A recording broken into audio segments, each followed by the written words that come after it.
I think I can say it's going to be a wild roller coaster ride.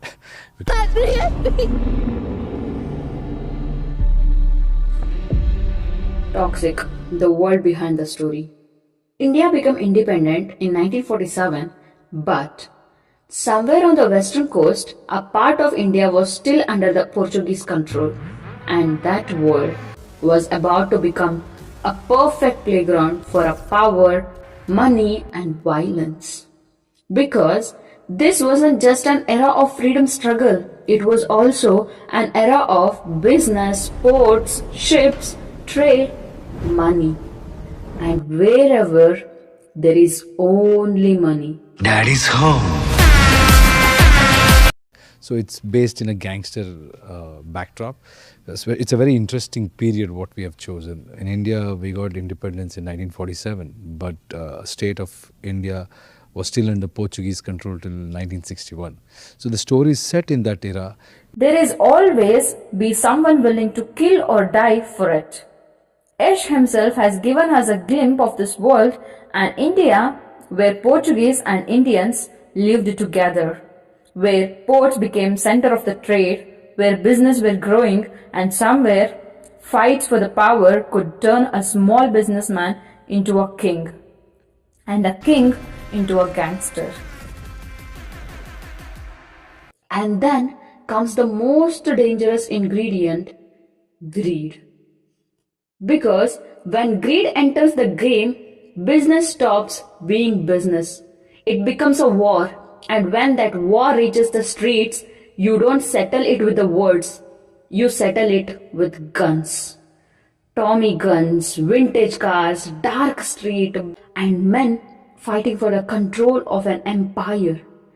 But that's where toxic becomes interesting. Because when the curtain finally opens, we may not just be watching another gangster movie. We are going to see a man carrying an entire history on his shoulders, a history of power, betrayal, love, family, and a revenge that has been waiting for its time. This is toxic.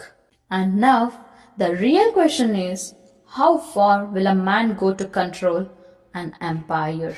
With that, there is a lot of complex human emotions where there is a deep love story in it, there is a brother-sister sentiment, and also it's a father and son revenge saga.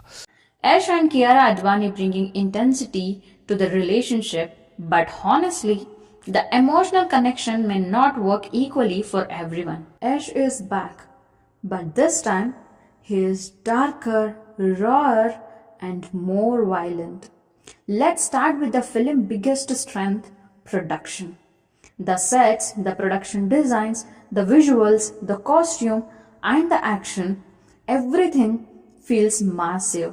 Every frame looked like it was made for the big screen.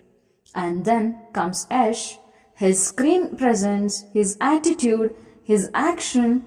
These are easily some of the biggest highlights of the film. So it's a very interesting package. It really questions the conditioning of society. One can hide the sorrow on one's face behind a mask, but not the chaos written on one's faith. Toxic doesn't look like a regular gangster film. It's dark, raw, violent, and visually massive.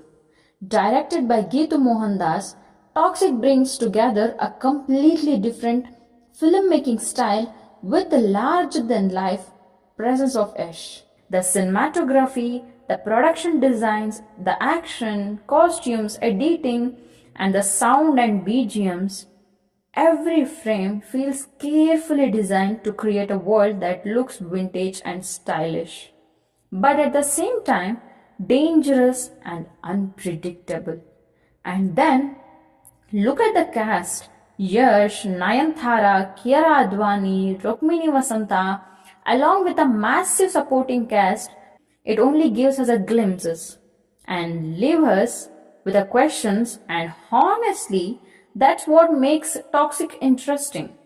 Because technical brilliancy alone cannot make a blockbuster movie. The writing, performances, emotions, and storytelling have to deliver too. So the real question is, will Toxic become the blockbuster? Is everyone expecting? And if you are waiting for it, say no to piracy. A film made on the scale deserves to be experienced on the big screen. Toxic. The hype is massive. Now, let's see if the mood is equally massive. It's a female director. The director has a different touch to it.